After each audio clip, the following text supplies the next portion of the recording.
Okay, guys, we're at the Conjuring house. Andrea Perron is on the phone. We're going to sit there and talk to her. I just want to give you guys a heads up what we're doing, just so you know. So Andrea's on the phone, and then after she's off, I'll come back on and do a walkthrough. Oh, okay. Until all hell broke loose in there, and then my father redesigned the summer kitchen and turned that into their bedroom because my mother couldn't stay in there anymore. She couldn't stay in here anymore. This was the bedroom. That was their bedroom. Yes, the library was the bedroom, right, Andrea? Yes, they had their headboard up against the two doors. And every morning they'd wake up and the two doors were open and their bed was moved out into the middle of the bedroom. Oh. Oh, okay. Can everybody hear her? Mm-hmm. Okay, yes. You guys can hear her online, right? I'm going online right now. And Jen is going on ours. We are going live. So Andrea just said her mom's bed used to be against these doors, and when they wake up in the morning, their bed would be against that window there. We really appreciate you doing this, Andrea. You're welcome. Isn't the house amazing? The house is amazing. It gives me chills in here. Meters are going on. Imagine living in it for 10 years of your life. While you're 24/7. While you're talking, the K2 meters are all going off. I know. That's why I suggested that we do this, because they can hear my voice. And I love them. I love my spirits. You know, even when there were misbehaving spirits, I always felt a sense of kinship and regard and reverence for them. You know, I mean, think about imagine a world where what's on the other side was incapable of communicating with us at all, so that we would never ever know that there is something beyond our mortal existence. That's why I say to be touched by spirit is a blessing, not a curse. You know, and if you are kind and generous and loving toward them, then they will return those sentiments in kind. They will. Yeah, I believe that. I believe that. You know, they just want to be acknowledged. And, you know, yes, we had a couple of, problematic spirits in the house. There's no question about that. But most of the spirits in the house were very lovely. You know, there was nothing wrong with them. They just were there. They just shared space with us. And we even had spirits that were quite benevolent, you know, that would watch out for us and be very gentle with us and, you know, very protective of us. And, you know, so those are my memories of the house. I don't just dwell on, you know, the bad things that happened there.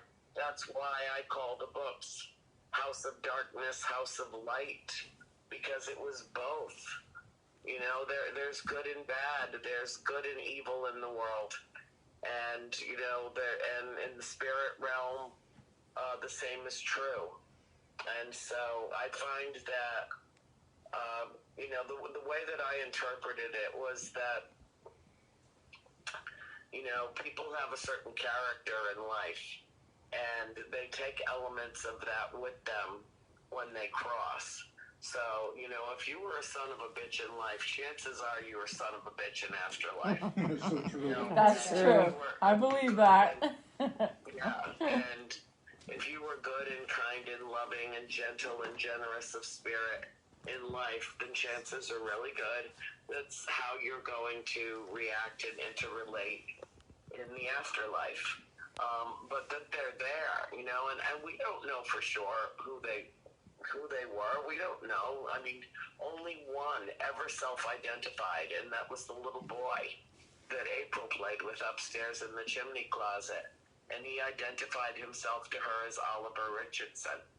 And we didn't even know that the Richardsons, at that point, we didn't know that the Richardson family are actually the ones that built the farm.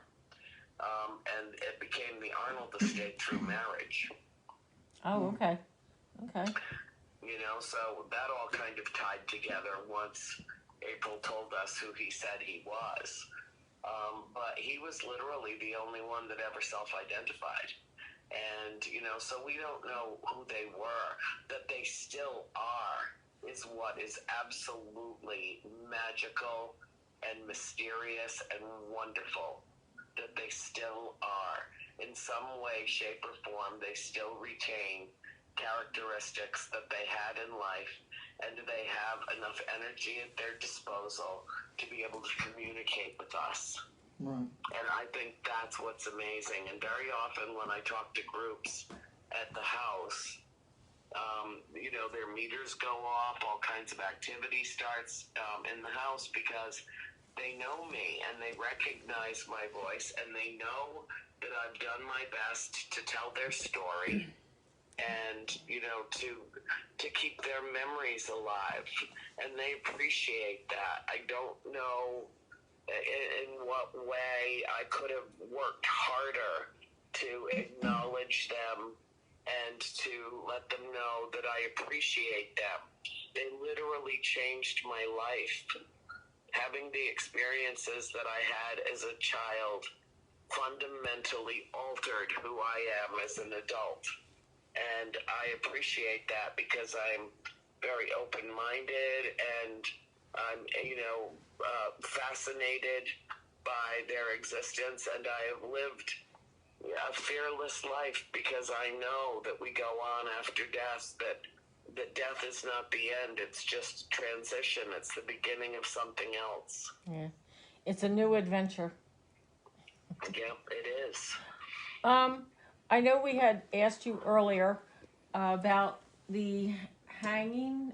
Could you explain that again? There was some question about whether it was in the barn or in the house. And I know the people listening didn't get to hear that earlier when you told us about that. Yeah, when we moved in, there was a man that lived over on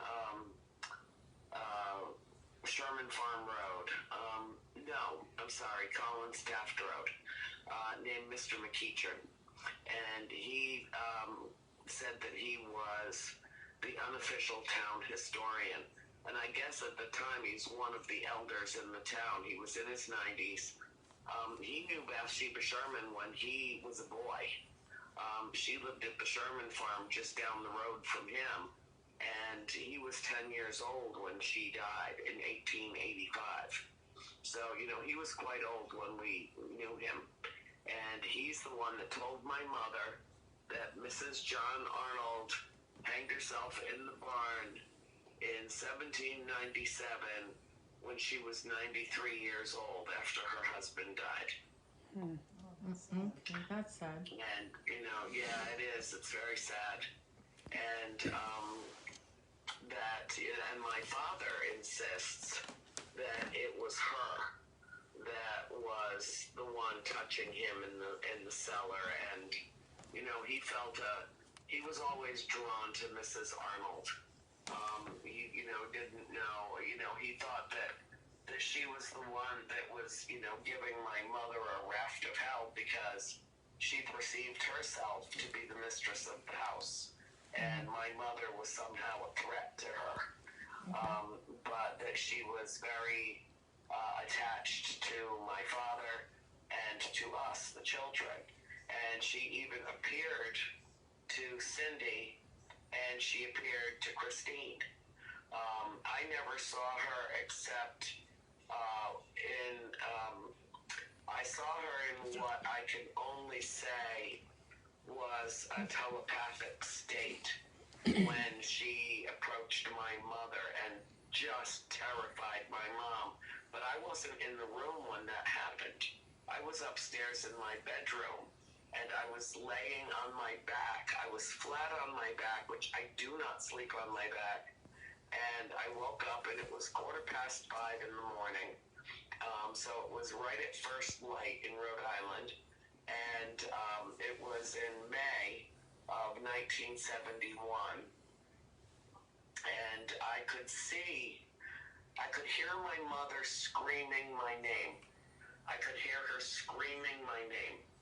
But I closed my eyes and I could see her in her room with this apparition hanging over her, and the apparition clearly had a broken neck, and she was leaning in, getting closer and closer to my mother.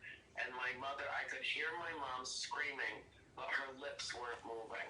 So I know that I was just, I have a very, very strong telepathic connection with my mother, and I always have. That was just one of those instances where I was literally paralyzed. I could not move my body. I could feel tears trickling out of my eyes, down the sides of my face, and puddling in my ears. I was crying so hard because I could not move and I could not go help my mother, but I saw what was happening to her. You go look. And that was really, people say, well, what was the most terrifying thing that you ever saw in the house? And I always say the most horrifying thing I ever saw was the night of the séance. But that's close. That's a close second. It really is. I thought that my mother was being attacked. I could not move. I could not help her. My father looked like he was dead in bed. My mother was pounding on him. She was pulling his hair. She was doing everything that she could to wake him up, and he would not move. And my father sleeps like a cat. I mean, he'll open his eyes in a split second. He's like always on the edge of sleep. And, being a dad of, so many kids, I can understand that, being always in guard mode, in protective mode.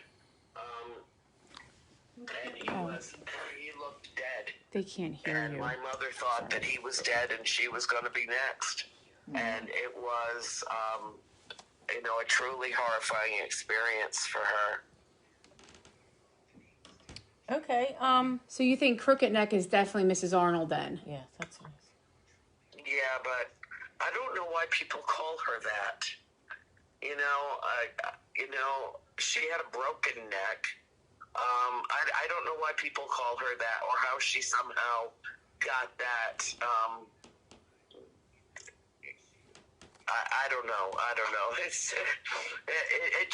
feels foreign to me to call her that. It almost feels, kind of disrespectful to call her that. I just, she was an entity. She was an apparition. She clearly had a broken neck. And I'm sorry I sound like I'm talking through a pud, but I'm so sick. I'm so sorry. I know. We appreciate you doing this because I know you don't feel very good. It's okay. I'll get through it. So anyway, I think also a lot of people didn't know who she was. They all see like the apparitions, or not apparition, but like SLS with the broken neck and the children's drawings. I don't think people realized what her name was. I know many times I've been here, I've tried to get her name out and she would never tell anybody. Well, she, we don't know for a fact that that's Mrs. Arnold. We don't know. I mean, we were also told that Susan Arnold was found hanging in the woodshed, but there's no place anywhere that we could verify that. So, I don't know. I mean, there's a lot of records in the Black Book of Burrowville, and there's a lot in the town library and in the records room at the town hall. And my mother had compiled all of the birth and death certificates associated with the farmhouse while we lived there. But Mrs. Warren took her book of records and never returned it. And so, my mom's, has basically worked off of memory in terms of telling me, who she thought was whom. So we don't know. We're never going to know, probably not in this realm, who was, what the name of the actual entities were that appeared in the house. But my father thinks that was Mrs. John Arnold. And that was back in the day when a woman got married to a man, she assumed his name, and we don't even know what her original name was. you know, because that was, you know, back in the 1700s, you know, when you got married, you became Mrs. So-and-so and took on his surname. And so we don't even know, you know, what her actual name was, which is ridiculous. And thank God those days are over. But you know, that's a piece of history that's lost, because even on her gravestone at the oldest of the Arnold cemeteries, and there's more than one, but at the very oldest one on the corner of Sherman Farm Road and Brook Road, her gravestone says Mrs. John Arnold. Now, what do you think about Bathsheba? Do you think she was here? I think that Bathsheba has some attachment to the farm. A couple of friends of mine who do historical discovery said that they found out that her husband died on that property. So that would be reason enough for her to have an attachment to it. And it was Mr. McEachern, again, from the books, the, you know, self-proclaimed town historian, who came and met my parents, my mother, predominantly. He spent time with her. And he said that he's the one that told her the folklore about Bathsheba, and that she was, and whenever he would talk about her, he would lower his eyes. It was like he didn't even really want to share it, but felt like he should. And he's the one that told my mom that a baby died in her care at the Arnold estate, and that there was an inquiry, that there was an inquest in the town of Patchett, because Burrillville wasn't even an incorporated town yet. So it was just a smattering of villages, including Harrisville. And that, you know, basically there was no evidence that she had done anything wrong, and that even though the doctor had examined the body and found a needle in the baby's neck at the base of its skull, ruling its death as having died from convulsions, we don't know whose baby it was. We don't know if it was Bathsheba's. We don't know if she was babysitting. We don't know why she was there. But when you think back on that time, there were only a handful of farms in that area. And, you know, I'm sure everybody knew everybody, because those were your only neighbors. And so, you know, I don't think it's implausible that she would have been at the house. But I also don't think that you should accuse somebody of murder if you don't have any proof of it. And so there was no proof. And so at the inquest, I guess the judge who handled the inquest said, you know, there's no evidence here. There was no reason to take it to trial.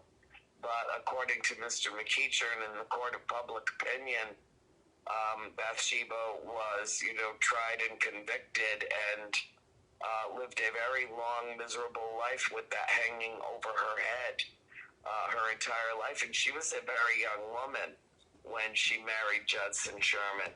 And she lived from 1812 to 1885. So she was not the one that was tormenting my mother. She did not die by hanging.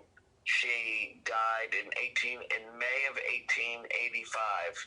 She died of complications from a stroke. Andrea, is it true that you had a dog that was named Bathsheba? Yes. A puppy? Yeah. And since that is kind of an odd name, do you feel like you had some type of connection with the afterlife even before you moved to this house? I think that my mother did. I mean, my mother's the one that named the dog 3 years before we even found the farm, before she found the farm. And she swept that baby dog up into her arms, and she said, "This is a very special dog. She deserves an equally special name." and she closed her eyes and she tilted her head back and, you know, kind of peered into the cosmos. And when she looked back down at us, she said Bathsheba. And I don't know where that name came from. Oh, You that's know, very none of us knew the interesting. biblical reference. You know, we were just little kids. Right. And so we immediately abbreviated it to Sheba. You know, that's what we called her. And she, and that was years before my mom actually found the farm. And how of all the names, she ended up naming that dog that name. Right. You know, makes me think that in some way, you know, it was like a cosmic convergence of events, that there was something, you know, planted in her mind at that time, that there was, that place, It was meant to be. in some way, you know, and sheer speculation on my part, but in some way, the spirits of Harrisville were already calling to us. Okay. All I know is the first time that we as a family ever drove into Harrisville, Rhode Island, I recognized every single landmark. I knew where everything was. I leaned forward from the back seat and I asked my parents if we had ever been to this town before, because I knew where the theater was, I knew where the waterfall and the lake was, I knew about the big white mansion on the hill, I knew about, you know, I mean, I knew every landmark in that town. And there's no way that I could have. There's no way that I could have. My father said, no, we've never been here before. And, you know, Rhode Island's a little state, but, you know, it's got 39 towns in a very little state. And most of the towns that we had visited when we lived in Cumberland, which was north of Providence, were all south because, you know, we would go down to South County, we would go to Rocky Point, we would go out on our boat out of Apponaug, you know, we'd go to the ocean. So we went south, and we had never been in the northwest corner of the state before. But I recognized everything in that town, all the old stuff. The only thing that seemed foreign to me were the new buildings, like the post office and the little elementary school in town.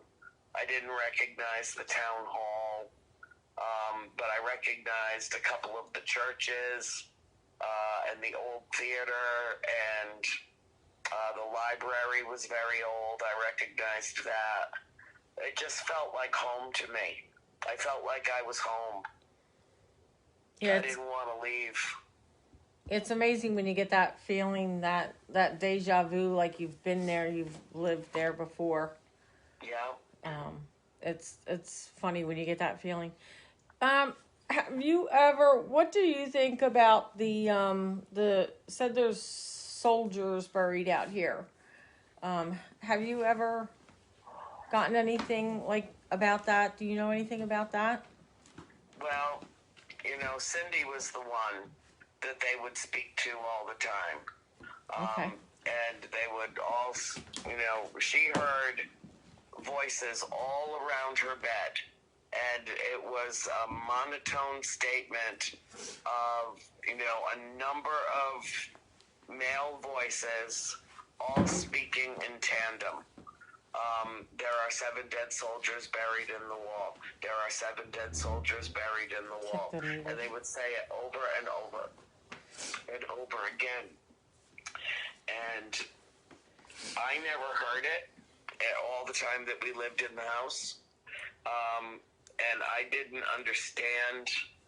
It didn't occur to me that they were buried outside. You know, like outside near the stone wall or the retaining wall behind the house. Or, I mean, I guess I just kind of, you know, literally thought, you know, my God, are their bodies buried in the walls of the house? You know, but it's a clapboard house. You know, there's eaves, but there aren't, you know, thick walls. where you could hide bodies. So, actually, it makes more sense that they would be talking about, the surrounding stone walls on either side of the walls. But, when you think about it, I mean, that house was completed as it stands now 40 years before the signing of the Declaration of Independence. Right. And there were numerous border skirmishes, incidents with the English. There was the Civil War.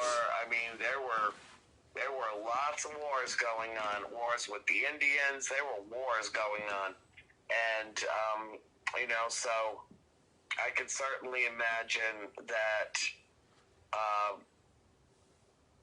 In the defense of that property, that lives were taken and bodies were hidden. And I think that that's entirely plausible.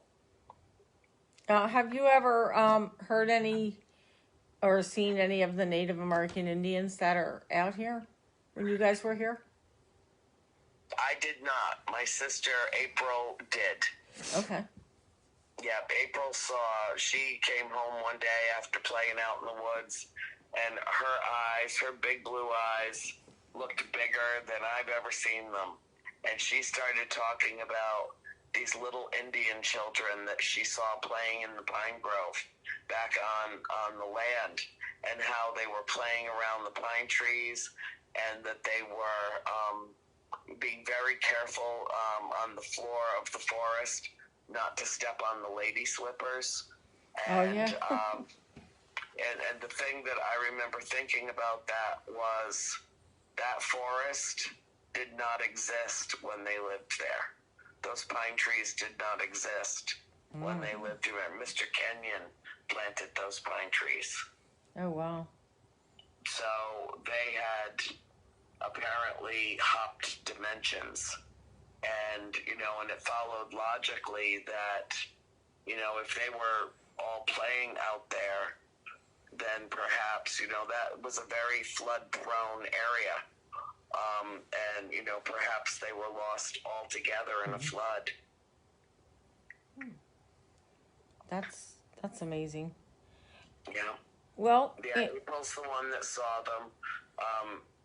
April also saw I had in the top of the stairs in my bedroom, a number of times I went up my stairs, and there was a short, looked like a farmer and his son and their dog. And, I asked my mother about that and what she had found in the records, because, the first time I saw him, I went terracing downstairs and stood in the middle of the parlor and screamed at the top of my lungs, "Mom, there are 3 more." 'Cause nobody had ever seen them before. And so she came in from the kitchen and went upstairs, and when she went up, they were gone. But she saw them too at another point, just taking some laundry up to my room. And there they were, just standing at the top of the stairs, not making any eye contact.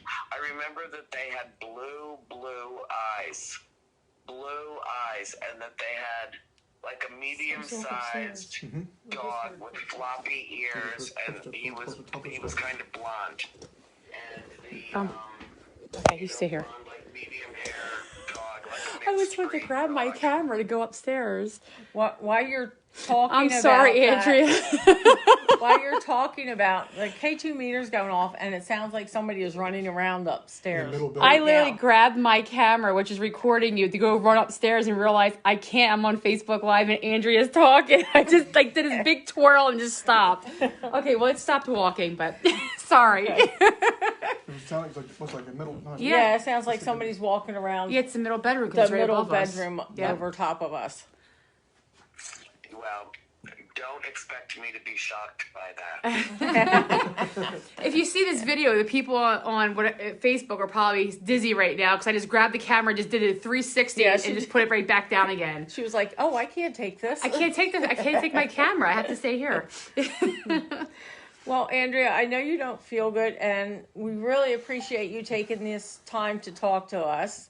But I think we are going to go see what's making them footsteps. Real fast, somebody wants to know, how true was that clap thing? Is that something just from Hollywood? The what? The clap game?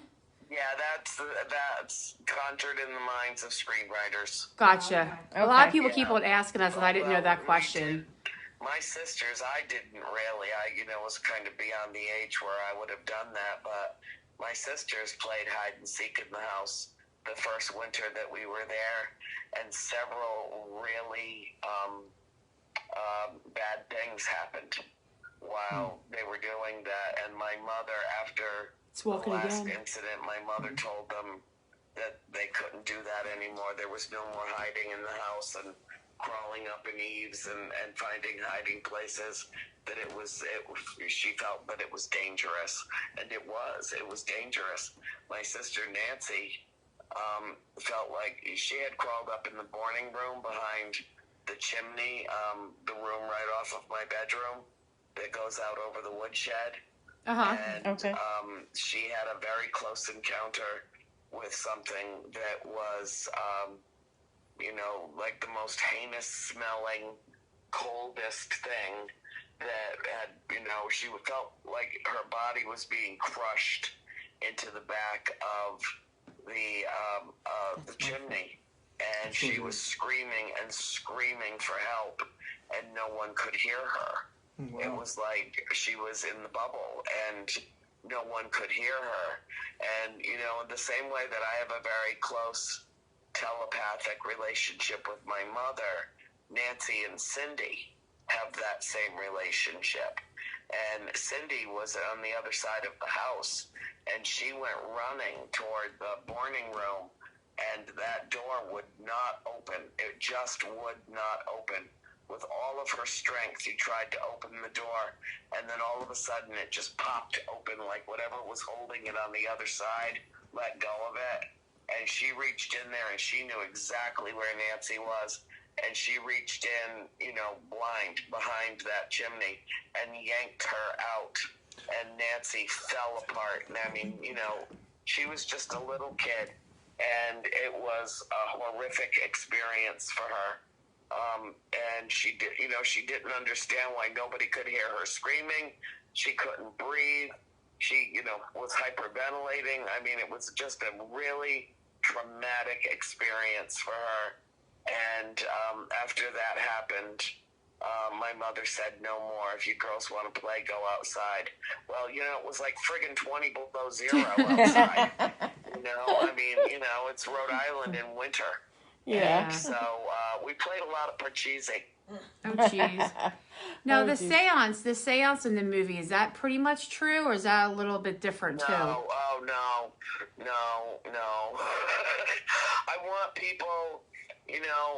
I want people to just put the movie right out of their minds. The movie is about maybe 5% accurate, and all the rest of it is made up. All of it is. I mean, the film does leave you with an accurate impression in certain ways. In the overarching scheme of things, you leave watching that film with some generalized impressions that, good conquers evil, love conquers fear. The Perron family endured an extreme haunting that they all survived. And all of that is true. But the details are, like, oh, Peanut, okay, honey, hold on, I'll let you out of the room. Oh, that's so weird. It just sounded like I heard bullet shots out the front of my house. Oh, jeez. That's not good. That's not. I mean, I live in a very, very quiet neighborhood. Maybe it was a backfire of a car going by or something, but that was very weird. The film was, based predominantly on the case files of Ed and Lorraine Warren, just like all the other Conjuring movies in the series.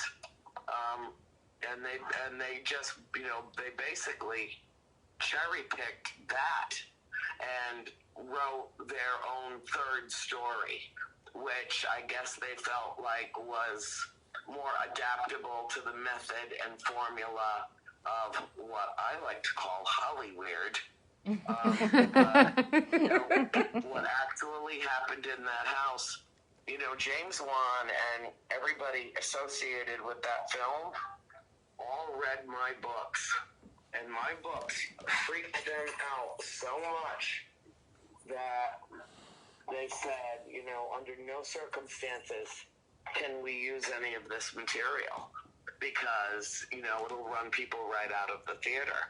And to their credit, the screenwriters really did try to integrate some elements of the truth into the story. And every time they did, the script got sent back to them and they were told to redact it, take it out and come up with something, tone it down, because, you know, people aren't ready for this. Well, I think people are ready for this, which is why I'm going to California in about 10 days to make a deal that's going to blow people's minds, because the truth is going to come to light. I think I give people credit for intelligence, and I really think, you know, I mean, nobody's had a heart attack from reading my books. Nobody has, you know, lost their minds or gone off the deep end. All it has done to serve its purpose in terms of the saga of the 10 years that we've lived there is to expand human consciousness. That's what it's done, to make people more spiritually attuned and to understand that there is something beyond our mortal existence. And even though it poses more questions than it answers, it still gives you, you know, food for thought and a way to embrace spirit that is, I think, wholly helpful rather than a hindrance to humanity. And so I've got my screenplays and I've got my stuff all in order, all my ducks in a row, and I'm heading out to California in about 10 days. Nice. There's some very important meetings. I'll keep you posted. Yes, That's Fantastic. awesome. That's great.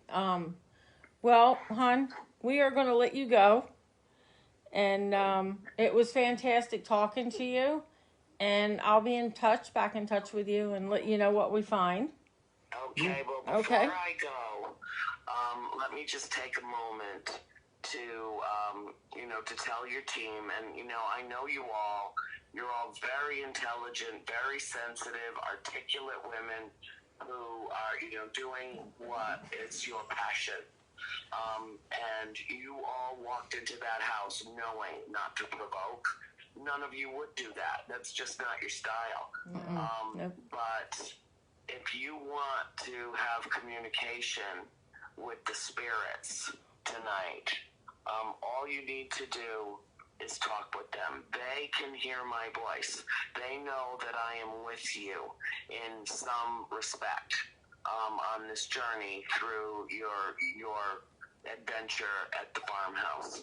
And so all I want to do is tell them hello, introduce you to them, and let them know that I love them and that they are always, that they live on in my heart, and that I'm grateful to them for all that they taught me about how to live life fearlessly, and all that they taught me in terms of understanding that there is so much more to life and death and afterlife than most people understand. And so I am eternally grateful to them. I have great reverence and respect for them. It was their house first. We were the intruders. I understand, you know, so much about their reactions to having 5 little rambunctious girls move into the house. I totally get it. And that I will be back and I will see them again. And in the interim, to welcome you into their home tonight. That's what I ask of them for you. Thank you very much, hon. Thank you, Andrea. And You're very welcome. okay, you right. feel Have a better great time. soon and have a safe trip to California. Okay, thank you. Okay. And, you know, please give my best to all your viewers, all the people out there in Facebook land that are fascinated by this remarkable place, you have to admit that the energy that you feel in that house is different than anything you've ever felt any other place in your life. Exactly. I know it is. You don't even have to tell me that. I know. It is, exactly. Yeah, it is magical and mystical and marvelous, and I'm a little bit jealous that you're there tonight. I wish I were there with you, but I get to be a little bit with you over the phone, so Yes. that's great. And have a wonderful night. And do call me tomorrow and let me know what you picked up, because there's no question in my mind that you'll be collecting evidence in that house all night long. I will. I'll make sure I get back to you, and I'll keep you posted, okay? Okay, darling. All right. Take care. All my Take love. care. Love ya. All right. You too, Andrea. Okay, Bye. Bye. Bye, Andrea. That was good. That was good. That was Look at awesome. that thing going. Guys, Yeah. Just go nuts. Just finished up. I have Now you can go upstairs and see what's wrong. I have chills. Yeah. My legs, everything is just. Yeah. Yeah. I'm just gonna walk up here. I'll walk them around real fast. Right my eyeball. Sorry. I'm just gonna walk you around since Andrea's off. See, the Conjuring house looks a little different now. Look at this awesome thing. Isn't that cool? I want one of these. I have my doll with me. She's in the other room. So while you guys were, when she was talking, we were hearing stuff upstairs. So I'm just going to walk these upstairs. For you guys who know me, know I usually do a walk around. But today we got here and just stuff was going crazy. So we're just listening to the house. This is the first time EVP New Jersey was here. So we were just relaxing in the house for a little bit. This is where it sounded like somebody was walking up here. This is it right here, because this is right underneath us. I don't know if you guys heard it online or not, but it was awful loud to where I actually grabbed my phone and went to come running up here and realized I can't because Andrew was talking. So yeah, I met Andrea maybe like a year and a half ago. Met her in Cape May, New Jersey, actually, with EVP New Jersey. I love her. She's the sweetest thing. She loves this house. She loves the ghost in this house. She's just a really awesome person. And tomorrow night we're having Carl Johnson. He was actually the demonologist who actually came here before the Warrens. And he was here with the Warrens. So he tells his story because he was there with the exorcism, where we were just out downstairs. That's where the exorcism was, the séance or whatever you would call it. They called it back then. He was actually there, and he told me this story and gave me the chills, and it just seemed like the house really didn't want to talk about it because the lights would flicker on and off, and yeah. So this is where we heard the noise, but everything looks like it's. I know Corey and Jen's daughter Madison was on earlier on TikTok, and I was watching her as we were driving up here. And that door where I had the flashlight right there, that was moving when she was on live on TikTok. It actually moved when she was talking. So I just want to see. Yeah, we're going to go at all different places tonight. We're going to be in the barn. We're going to be, like I said, we literally just got here. We got food. We're waiting for 2 other people to show up. I want to come back on to do the investigations, but we had a certain time we can come on with Andrea because she didn't feel good and she wanted to go to bed. We were supposed to go on earlier, but she needed a break for a little bit. And then we talked to her for a little bit on the phone, and then she said she needed a couple more minutes to take a break. So that's when that's why we're coming on a little bit later.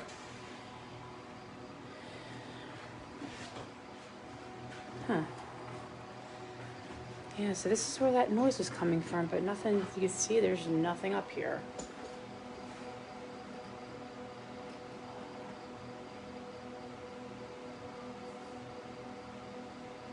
Okay.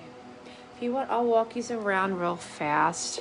This way you can see it, and we'll come back on because all my equipment is still out in my car. I didn't have a chance to unpack anything yet. Like I said, we got pizza and The one guy, the kid who ordered the pizza, we ordered the pizza, he dropped it off. He was like fascinated. He said he was been delivering here for 13, 14 times, had no idea this was the Conjuring house from the movie. He said he was telling his people at work that, oh, I saw the Conjuring 3, this weekend. They're like, who cares about the Conjuring 3? You deliver to the real Conjuring house almost every night. He goes, what house is that? He had no idea that he was coming to this house and it was from the Conjuring movie. So he was actually, tonight was the first night he was actually back and got to come on and talk to us. He was like so excited. He was the cutest little thing. He was so excited that, he could not believe this was actually the house. But it's just nice to see people that get excited about stuff like that. Okay.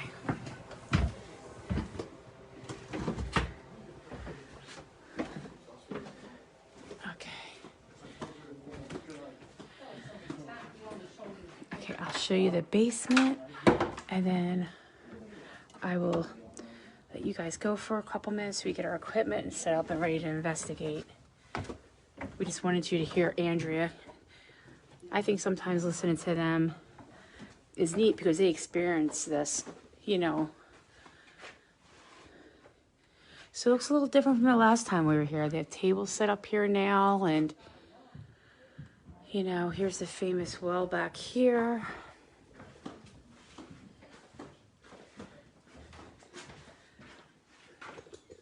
Don't drop in their phone. So, and for people that don't know, she was talking about crooked neck, which I never knew that was Mrs. Arnold. Never knew that. We kept on, every time we've come here, we've been here, I don't know, 7, 8 times. I don't even know how many times we've been here. We've been here a lot in the last 2 years, and I never knew that was Miss Arnold, so I'm kind of glad. So there's a picture of the children there that the kids used to draw from the day school that used to be here. Man, it's better like that. Okay.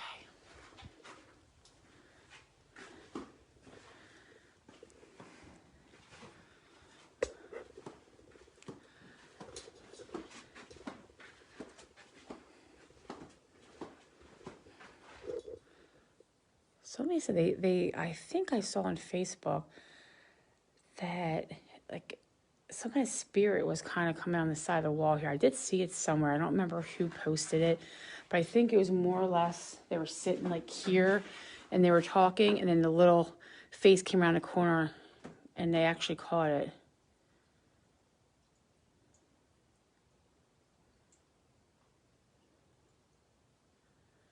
Oh, I didn't know that, Elizabeth, huh? I never knew that. Yeah, I kept on asking her. I said, I don't want to keep calling you crooked neck. I don't think it's appropriate.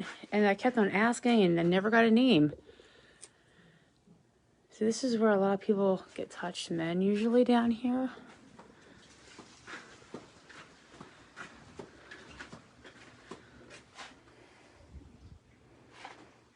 So this is the other part of the basement.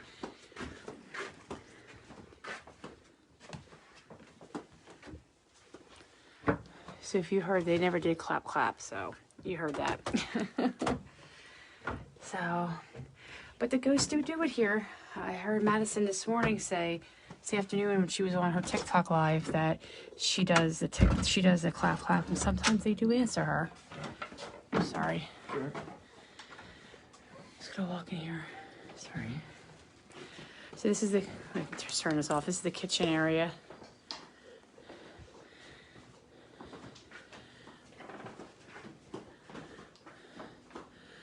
So, again, most of you guys know what this looks like. So,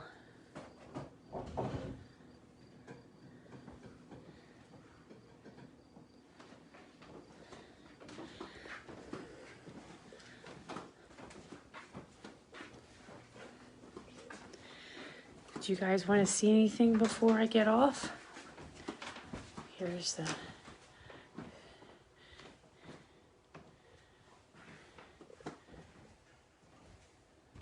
Where do you want to go first? I know it is. I don't know. We have to get our equipment out of the car first. The house does look really nice. It looks so different, doesn't it? I walk in here, I'm like, wow, this new furniture and...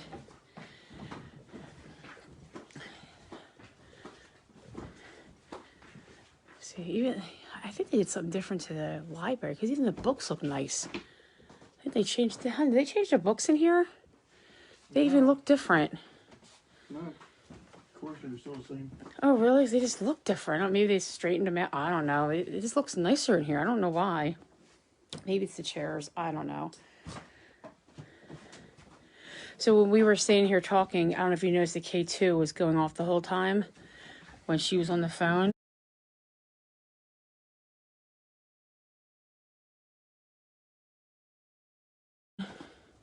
And we were standing right about here. Obviously, I was on the other side of the door.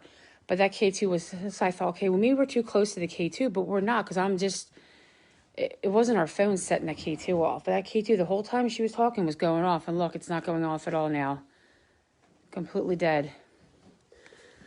For some reason, I just love coming in this room. I just love this right here. I don't know why I can look at this all day.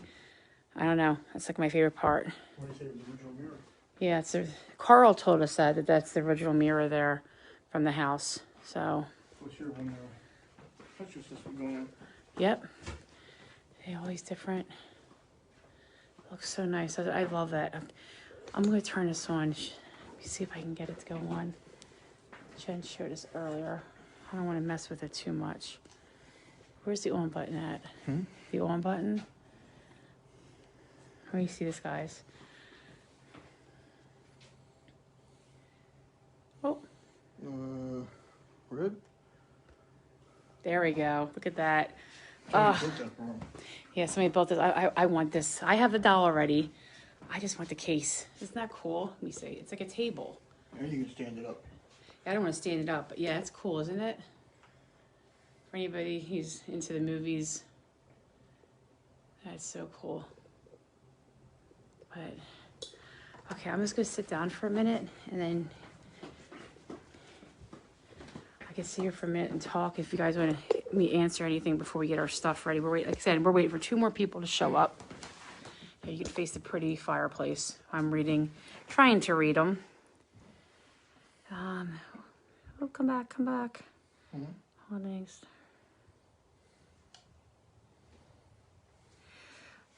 I know with Andrea, when I remember talking to her before about it, she said that the day they moved in, they saw a soldier standing in the corner of the room, actually right where we're at here. I think she said it was right in here. She saw it. And she asked her dad, who's the guy who's helping. And they said there's nobody. So as soon as they moved in here, they start seeing stuff. Yeah, she is very nice. She's so down to earth too. It's like even her dad is. So this is the Conjuring house, Rob, just so you know. The history, it was built, what did they say, 1800s? It was built 50 years before the signing of the Declaration. Yeah, 50 years before the signing of Declaration, it was built. And it's actually kind of still the same way as it looked back then. So got the original wood floors. Yep, the wood floors, everything. The fireplace, everything Wood is all. rafters. If you look up here, it's all wood. I mean, you walk in here, even smell. I don't know, just like it's weird. I walk in, it smells the same. It's like I don't know, it just smells like I don't know. They have Annabelle, yeah, because it's in part of the Conjuring movie. You ever saw the Conjuring movie? It's in the beginning of the Conjuring movie. That's why they have it. The movie prop. Yeah, it's not the real. Look, see, they're holding my bag over there. There's Annabelles everywhere. Well, Raggedy Ann's, but that's what Annabelle really was. Yeah, wasn't that pretty messed up white dog? Have you seen them?